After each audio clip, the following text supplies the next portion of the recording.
تصویر ٹھیک کر لیجئے۔ ایک سبق آموز تمثیل۔ ایک شخص مطالعے میں مصروف تھا، پاس ہی اس کا بچہ کھیل رہا تھا۔ بچے نے جب شور مچانا شروع کیا تو اس نے بڑی محبت سے کہا، دیکھو بیٹا، ہم پڑھ رہے ہیں، شور نہ کرو۔ بچہ خاموش ہو گیا، لیکن زیادہ دیر ضبط نہ کر سکا۔ جب پھر اودھم مچانے لگا تو باپ کو ایک ترکیب سوجھی۔ اس نے میز سے پرانے اخبار کا ایک ورق اٹھایا جس پر دنیا کا ایک نقشہ بنا ہوا تھا۔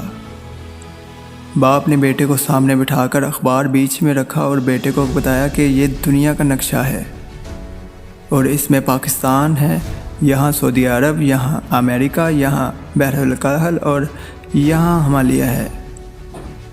بیٹا دیکھتا رہا اور جی ابو کہتا رہا۔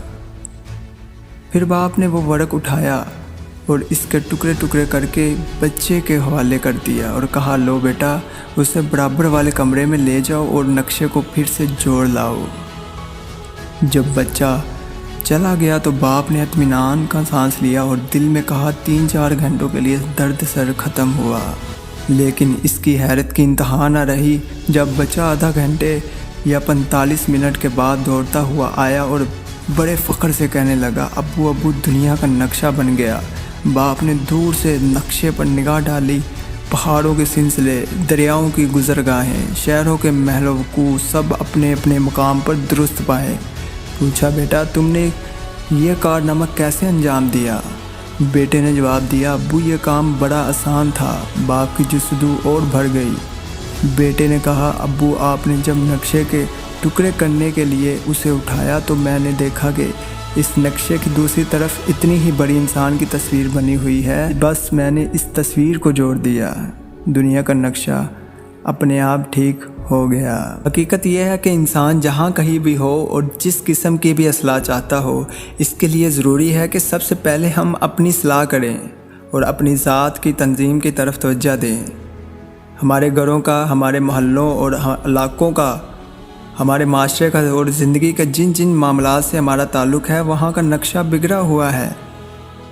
اس نقشے کی درستی کے لیے ضروری ہے کہ ہم انسان کی تصویر کو ٹھیک کریں۔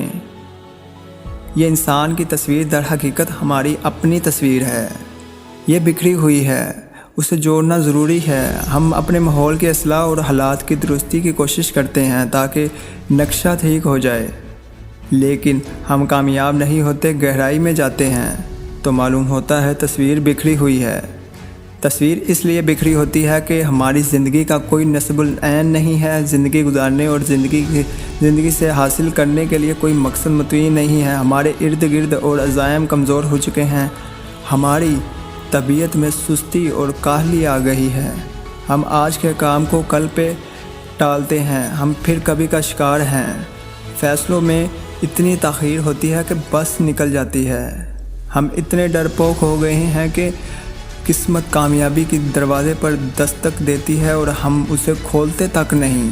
در حقیقت ہماری زندگی میں سستی اور کاہلی آ گئی ہے اور ہم نے کل پر بھروسہ کیا ہوا ہے۔ ہم نے یہ سوچ لیا ہے کہ نصب العین اور مقصد کا تعین بھی کل کریں گے اور باقی سب کام بھی وقت آنے پر خود بخود ہو جائیں گے۔ روز کچھ نیا سیکھیں، نیا کریں اور اپنے اچھے دن کا آغاز بھی اچھا کریں۔